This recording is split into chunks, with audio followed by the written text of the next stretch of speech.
पिछले दोनों चुनावों में सर आपकी हार हुई, तो उसका प्रमुख कारण क्या था सर? वक्त आने में बोलूँगा, खुला बोलूँगा जी। मैं, प्रूफ के बोलूँगा, मैं रिकॉर्ड के बोलूँगा।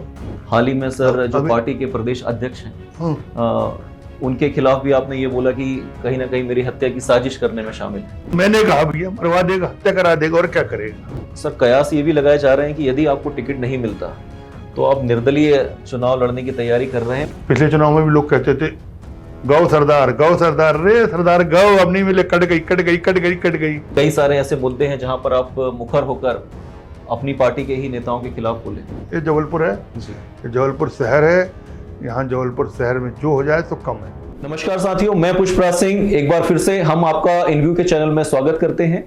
और आज जिस शख्स को हम आपसे परिचित कराने जा रहे हैं, ये शख्स जाने जाते हैं अपने मुखर व्यक्तित्व, स्पष्टवादिता व आंदोलनों के कारण, और जबलपुर की पश्चिम विधानसभा में सक्रिय, आपको जो है गरीब जनता का बहुत ही बड़ा सहयोगी माना जाता है। तो मैं आज आपको मिलवाने जा रहा हूं जबलपुर क्षेत्र से 3 बार के विधायक रहे तथा राज्य मंत्री रहे श्री हरेंजीत सिंह बब्बू जी से। तो सर आपका बहुत बहुत स्वागत है इनव्यू के चैनल पे, और हम आपका बहुत बहुत धन्यवाद करना चाहेंगे कि आपने कीमती समय हमारे चैनल के लिए निकाला। और जैसा कि हम सभी जानते हैं कि लगभग 3 दशक से आप राजनीति में सक्रिय भूमिका निभा रहे हैं, तो इस राजनीति की शुरुआत कैसे हुई, और 84 का दौर भी आपने देखा जहां पर आपके परिवार में आपकी व्यक्तिगत हानि हुई, तो ये जो आपकी शुरुआती जर्नी है उसके बारे में सर हमें थोड़ा सा जनता को ब्रीफ में बताने का कष्ट करें सर। सबसे पहले मैं आप लोगों को बहुत धन्यवाद देना चाहता हूँ कि आपने जो मैं सब पता लगा है कि सभी नेताओं को बुलाकर उनका अपनी परिचय करा रहे हैं। इस जबलपुर शहर एक ऐसा शहर है जहाँ बहुत लोगों को प्रतिनिधित्व करने का मौका मिला, जनता सेवा करने का मौका मिला। उसी कड़ी में भगवान नर्मदा माई ने, वाहिगुरु ने, गुरु नानक देव जी ने, माँ दुर्गे काली ने मुझे भी एक मौका दिया। मैं एक ऐसे परिवार से आता हूँ, कई बार बैठ के, आज ही मैं अपने घर पे बैठ के पुरानी याद आई तो रो रहा था। मैंने सोचा कि इंदिरा गांधी की हत्या के बाद मेरे पापा का क्या लेना देना, मेरे चाचा का क्या लेना देना। कहाँ इंदिरा गांधी मरी, किसने मारा, किसने किया, कहाँ दिल्ली, कहाँ मंडला जिला। हमारे एक लकड़ी का टाल, बहुत बड़ा लकड़ी का टाल था उस जमाने में। हमारे परिवार का लकड़ी का काम बहुत बड़ा काम था। वहीं लकड़ी में आग लगा के मेरे पापा और चाचा को जिंदा जला दिया, जिसकी अस्थियां आज तक नहीं मिली, अस्थियां नहीं मिली आज तक। मेरे पिता की क्या गलती थी, हमारे परिवार की क्या गलती थी। आप विश्वास करोगे उसकी सदमे में मेरा दादा, थोड़े दिन बाद उस सदमे में मेरा दादा मर गया। 80-82 साल की उम्र में थी। और बता दें, इमरजेंसी में हमारा सबसे बड़ा परिवार, 77 की इमरजेंसी सबसे बड़ा परिवार हमारा जेल में रहा। मेरा दादा 80 साल की उम्र थी, उनको जेल भेज दिया। क्या लेना उस बेचारे 80 साल की, और परिवार के बहुत लोगों को जेल में बंद कर दिया। मेरा कहना है कि आज भारतीय जनता पार्टी पे हमारा परिवार का जो योगदान है, वास्तव में मैं नहीं बोलता हूँ, बड़े बड़े अटल जी भी बोलते थे, बेचारे सुदर्शन जी सरकार मर गए, वो भी बोलते थे, बेचारे उनकी डेथ हो गई। वो पापा के बहुत अच्छे दोस्तों में से थे। पुराने सभी लोग बोलते थे जो पापा करीब थे, पटवा जी, जोशी जी, लकीराम अग्रवाल, सब बहुत याद करते थे, कहते थे भाई हमारे बीच में एक नेता था जिसका 84 के दंगे में जिंदा जला दिया गया। अब ये पुरानी यादें हैं, उसकी आज याद आई थी तो मन बहुत दुखी था और सब हो रहा था। तो मैंने बहुत मन, 2 दिन से आपके यहाँ से फ़ोन आ रहा था, मैंने कहा मैं आज जाऊँगा चाहे कुछ हो। मैं आपके बीच आया, उसके लिए धन्यवाद। और 84 के दंगे के बाद भारतीय जनता पार्टी ने जो मुझे इस लायक समझा, इस योग्य समझा, लगातार टिकट 5 बार दी। पिछला चुनाव भी मैं लड़ा हूँ, कोई पिछला चुनाव भी लड़ा हूँ भाई, 3 बार जीता हूँ, 2 बार हारा हूँ। लगातार 25 साल हो गए मुझे। और भारतीय जनता पार्टी ने भरोसा किया, भारतीय जनता पार्टी का विश्वास जीता, तब जाके आज मैं यहाँ हूँ। और उसकी कृपा है, माँ नर्मदा माई कृपा है, वाहिगुरु की कृपा है। पर सर जैसे कि आपने बताया आपका परिवार राजनीति में कभी नहीं था। नहीं, मेरे पिताजी सरपंच रहे। अच्छा, सरपंच रहे सर। मेरे पापा सरपंच रहे। जी जी। मेरे पापा राजनीति में थे। जी। तो फिर आपने निर्णय कैसे लिया सर, क्योंकि परिवार पूरा टूट गया था, दंगों की इतनी आपदा आपके परिवार के ऊपर आई, परिवार की पूरी जिम्मेदारियां थी, फिर राजनीति में आने का निर्णय का मुख्य कारण क्या था सर?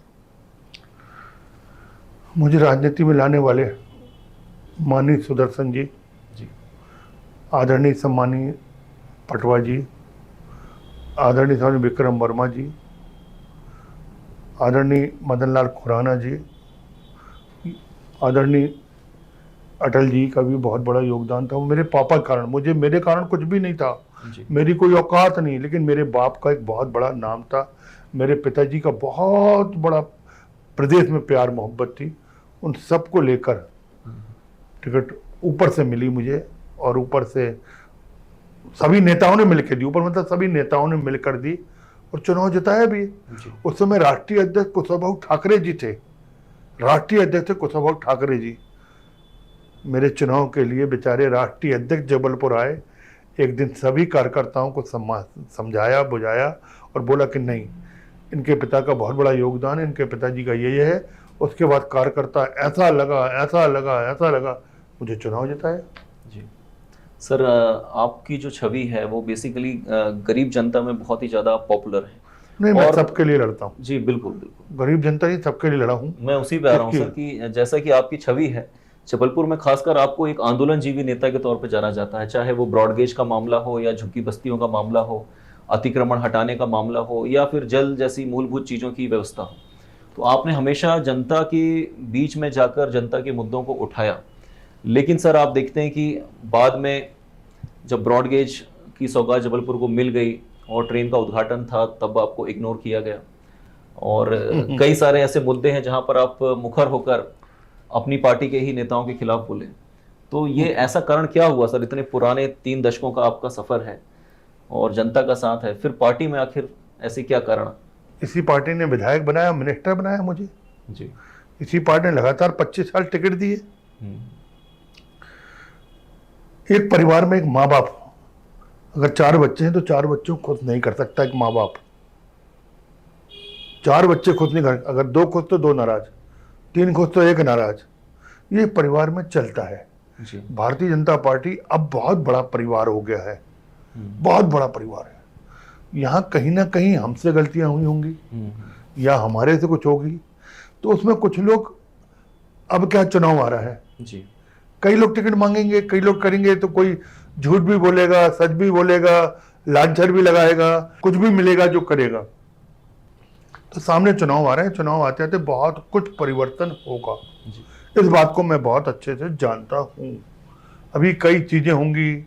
अभी बीच में वो दिग्विजय सिंह जी का ऐसा चलाया, मुख्यमंत्री जी का, मैं आपको याद दिला दूं, दिग्विजय सिंह जी मुख्यमंत्री थे और जबलपुर जिले के प्रभारी मंत्री भी थे। लेकिन मां नर्मदा, वाह वाहिगुरु, दिग्विजय सिंह जबलपुर आने के पहले कलेक्टर एसपी से बोलता था कि बब्बू सरदार से पूछ लो कोई उनकी और कोई नई मांग तो नहीं तो फिर चक्का जाम करोगे, फिर मेरे को घेरेगा। फिर फोन आता था, मोबाइल चालू हो गया था, आया फोन, सरदार दिग्विजय सिंह बोल रहा हूं। मैं जी सर, आज कोई नई नोटंकी तो नहीं है, कोई घेरेगा? मैंने कहा भैया एक छोटी सी मांग है। क्या है? मैंने कहा कलेक्टर को बता दो। कलेक्टर को बताया, कमिश्नर भी आ गए, एसपी आ गए, सब बताइए। तो ये आप तब कर सकते हो जब आप ईमानदार होगे जी, नहीं तो अधिकारियों से, मुख्यमंत्री से कोई लड़ नहीं सकता, रोज के पत्ते खोल देंगे। मैं आज इतने चुनाव लड़ा हूं, मेरे किसी चुनाव पे मेरे खिलाफ, हाँ ये बोल देंगे चिल्लाता है, गाली बक देता है, गाली बकता है, ले मेरे 5 चुनाव में आज तक मेरे खिलाफ किसी ने नहीं बोला। यही बोला कि बस गुस्से में चिल्ला देता है, डांट देता है। और आंदोलन किसके लिए मैं करता था? सिर्फ अपनी विधानसभा के, पश्चिम विधानसभा के लिए। अगर पनागर कांड हुआ, मुझे ऊपर से कहा गया मेरे सिर पे वो चोट लगी थी, उठा के मुझे इसका आप रिकॉर्ड भी देख लेना, कोई विधायक नहीं गया, किसी को नहीं भेजा। उस समय कैलाश जोशी जी प्रदेश अध्यक्ष थे, कप्तान सिंह संगठन मंत्री थे, उन्होंने कहा बब्बू पनागर जाओ, लाठीचार्ज हो गया, जिसमें मुझे अस्पतालों में एडमिट होना पड़ा। लेकिन सर ब्रॉडगेज के लिए आपने इतनी लंबी पदयात्रा करी, हजारों लोगों का हुजूम आपके साथ था, राष्ट्रीय नेताओं का भी आपको बहुत सहयोग मिला, लेकिन उसी ट्रेन के चालू होने पर कहीं ना कहीं आपको श्रेय नहीं दिया गया सर। तो जौलपुर शहर में वजह उसका क्या विरोध, होगी? जौलपुर शहर में उसका विरोध हुआ। जी। लोगों ने व्हाट्सएप चला चला के बहुत बोला हम्म। कि तो ब्रॉडगेज बब्बू बब्बू, ब्रॉडगेज बब्बू बब्बू। मेरे ना बोलने से क्या फर्क पड़ता, लेकिन पूरे शहर को पता है। जी। अब इसमें मैं क्या बोलूंगा। हाल ही में सर जो अभी- पार्टी के प्रदेश अध्यक्ष हैं, हाँ, उनके खिलाफ भी आपने ये बोला कि कहीं ना कहीं मेरी हत्या की साजिश करने में शामिल है। तो मैं- आखिर इतना क्रोध क्यों आता है सर? शाम को आपको फिर स्पष्टीकरण देना पड़ता है कि मैंने क्रोध में ये बात बोल दी। ये मीडिया ने बुलवाया।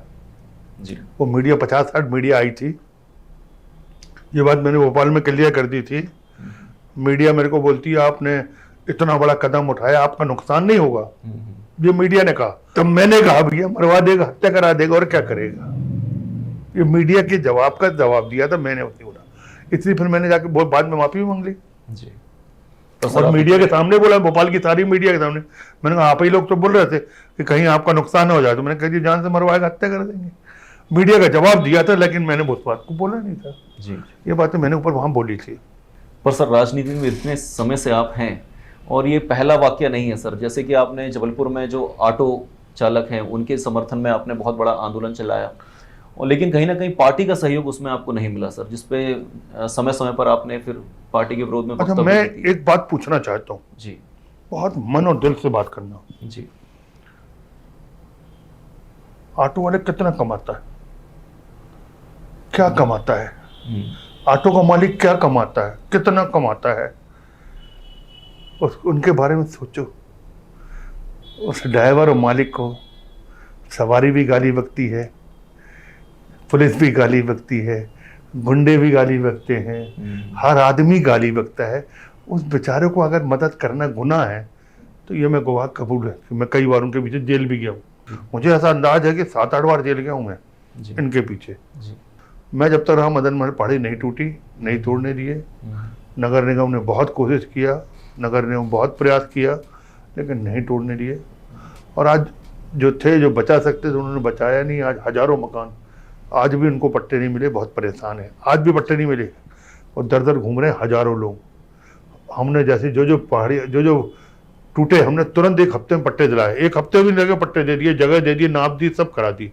लेकिन कुछ समस्याएं हैं सर, जैसे कि नर्मदा जी में आज भी गंदे नालों का पानी जा रहा है, जबकि आप 3 बार वहां से विधायक थे। जितना अपन कर पाए हम तो पूछ रहे हैं। चलो अभी 10 साल से एक ही विधायक है, जी। कांग्रेस के विधायक 10 साल पूरे हो गए। उनने क्या काम किया, एक आध तो बताओ। वित्त मंत्री भी रहे, एक काम बता दें हमारे। हम 15 साल काम गिनाते हैं। नहीं सर, वो भी आएंगे तो हम उनसे भी प्रश्न करेंगे, नहीं, लेकिन आपके रहते हुए इस पे काम क्यों बहुत नहीं कम, हुआ? जितना बना मेरे से, जी। जितना प्रयास हुआ। आप तो राज्य मंत्री भी थे सर, हाँ, वो चाहते तो वित्त उसको मंत्री पूरी थे। तरह से बंद करवा देते। नहीं, संभव नहीं था जी। उस समय। देखो, उसी समय एक चाव बड़ा था। हम्म। मेरे विधायक रहने के पहले किसी को इस सब बातों का ज्ञान तक नहीं था। हम्म। ये मैंने ही शुरुआत करी थी, मां नर्मदा, मां नर्मदा जी, मां नर्मदा जी। तब ये दूसरी, उस समय इतना ज्यादा नाले नूले के बारे में ना कोई चर्चा करता था, ना कोई चर्चे में आती थी, ना किसी को ध्यान था। मेरे उस प्रोग्राम के बाद से चर्चे पे आया और फिर जितना बना अपन ने किया, और बनने के बाद मैं 10 साल से विधायक हूं नहीं। ये अभी 10 साल में और ज्यादा बढ़ो स्पीड से उठ गया मामला कि नहीं, ये बाहर नाले बह रहे हैं। अभी जो 5-6 साल से ज्यादा हल्ला है, उसके पहले नहीं था। भगवान देगा साथ तो फिर अपन देखेंगे, कराएंगे, ज्यादा कराएंगे, जो बनेगा कराएंगे। आपकी विधानसभा में सर जो गढ़ा बाजार है, ये सबसे सघन क्षेत्र माना जाता है और यातायात के मामले में सबसे ज्यादा अव्यवस्था वहां पाई जाती है। हाँ, आपको तो बताएं, हर क्षेत्र में सर विधायक हर बार बदल जाते हैं, लेकिन समस्याएं जहां की तहां बनी हुई हैं। अब आपको बता दें, गड़ा बाजार जी। जो रोड जिस रोड में आप घूमते हो,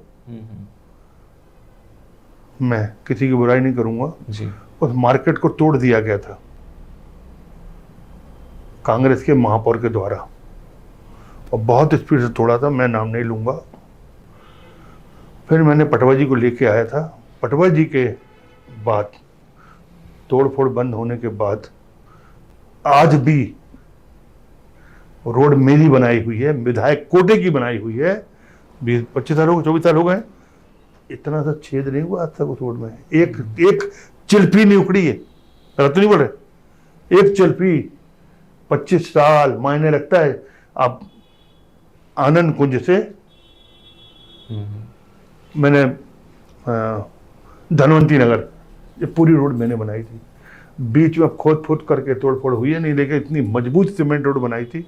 आज भी आप लोगों से पूछे मार्केट, जितने मार्केट कहेंगे बब्बू भैया बनाई, बब्बू भैया बनाई। जी। जितना काम हम कर सके बहुत काम किया भैया। मेरा बेटा कहता है मुझसे आज, पापा मेरे लिए क्या किया आपने, इतने मिनिस्टर रहे, एमएलए रहे, क्या किए मेरे लिए। मैं कहूँ तो मैं कसम खा के कहता हूँ, गुरुद्वारे की कसम खाता हूँ, दुर्गा जी कसम खाता हूँ, काली कसम खाता हूँ, नर्मदा माई। मेरा बेटा मेरे से कहता है पापा क्या काम किए, मैं अब कहाँ कहाँ क्या काम करूँ, मेरे लिए कौन सा काम करके दिए हो। ध्यान ही नहीं दिया उस साइड कि भैया बेटा भी ऐसे काम ढूंढो। हमने सुबह से रात तक जनता के बीच में रहते थे, जनता के उसमें रहते थे, काम नहीं किया। पिछले दोनों चुनावों में सर आपकी हार हुई, तो उसका प्रमुख कारण क्या था सर? क्या पार्टी के अंदरूनी कलह या फिर जनता की नाराजगी सर? जैसा कि आप जनता की नाराजगी बिल्कुल दूर दूर तक नहीं थी। तो क्या पहला जो रीजन है उसको वक्त आने में बताऊंगा, अभी वक्त नहीं है बोलने का। जी। वक्त आने में बोलूंगा, खुला बोलूंगा जी। मैं, प्रूफ के बोलूंगा, मैं रिकॉर्ड के बोलूंगा, मैं लेटर के बोलूंगा। अभी बोलने का वक्त नहीं। जी। बहुत बदनसीबी है जो मैं चुनाव हारा हूँ। प्लानिंग के तहत हाराया गया है, प्लानिंग के तहत हराया गया है। जी। इतना जरूर कहूंगा।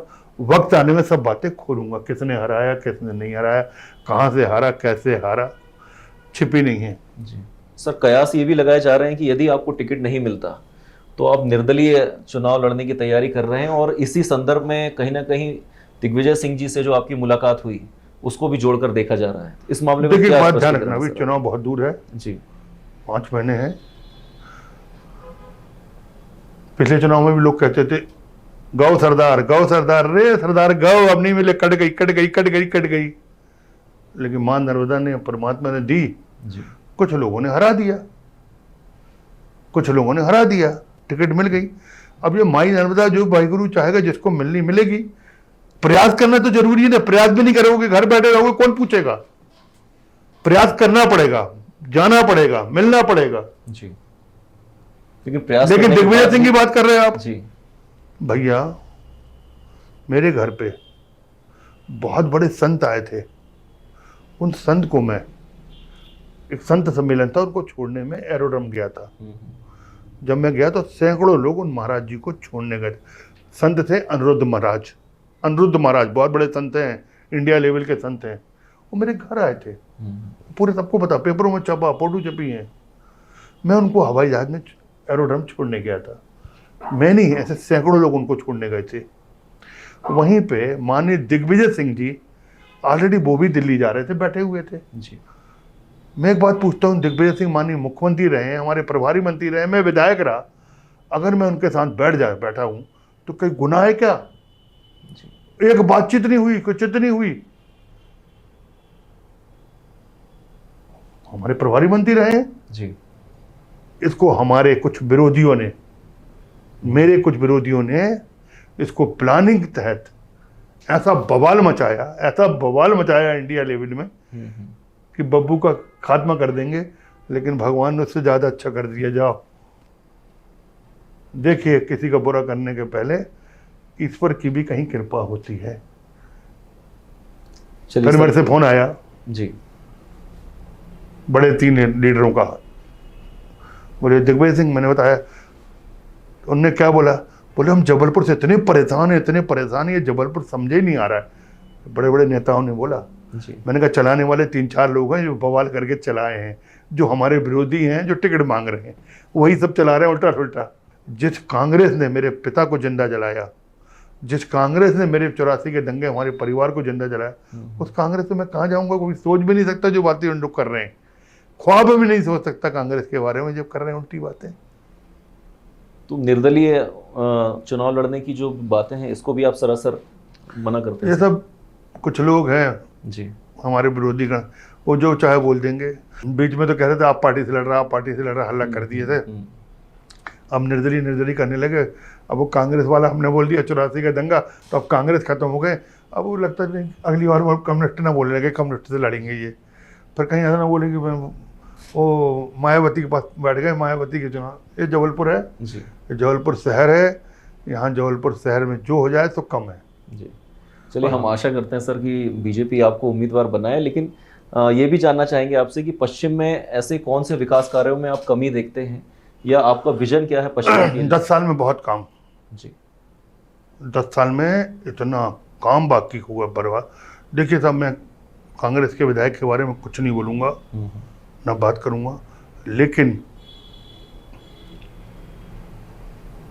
जो 10 साल में पश्चिम पिछड़ा है, मेरा ऐसा मानना है, इनके वार्डों में जितनी रोड मेरी बनाई उसी समय की बनी रोडें हैं। मैं अगर वार्ड वाइज गिना दूंगा तो हजारों रोडें बनाई मैंने, हजारों, पूरे पश्चिम में, सैकड़ों की बात नहीं कर रहा। इतनी बोरिंग, इतनी हेल्थ खंबे, आज मैंने जितने खंबे लगवाए हैं, कभी गिनाऊंगा तो बोले बाबू बिजली खंबे इतने लगा दिए पश्चिम में। हाँ लगवाया मैंने जी। झुग्गी झोपड़ी में लाइटें कहाँ होती थी?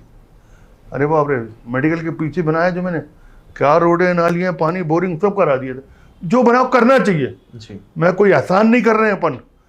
जब वोट मांगने जाते हैं तो पैर पड़ते हैं, हाथ जोड़ते हैं, ये देखते नहीं किस किस के पैर पड़ रहे हैं, हाथ जोड़ रहे हैं जब वोट मांगने जाते हैं। तो भैया अगर कोई काम किया तो कोई आसान थोड़ा कर दिया उनके ऊपर। उन्हीं ने बनाया विधायक, इसलिए आज हम विधायक बने, उन्हीं ने बनाया तो हम मंत्री बन गए। अगर जनता ही वोट नहीं देगी तो हम क्या कर लेंगे? लेकिन भैया जनता जो बोलती है, आपको जनता की सेवा करना पड़ेगा, जनता के बीच जाना पड़ेगा, जनता की बात सुननी पड़ेगी। कोई आसान नहीं कर रहा है, ये आपके लिए बहुत ज़रूरी है अगर जनप्रतिनिधि बनना है तो। और हमने जितने काम किए ये जनता के लिए कोई आसान नहीं किया, ये हमारा फर्ज था जो हमने किया। चलिए, बहुत अच्छी वार्ता रही सर आपके साथ, और इसी बातों के साथ हम अपनी वार्ता को यहीं विराम देते हैं और आपको भविष्य के लिए बहुत बहुत शुभकामनाएं देते हैं।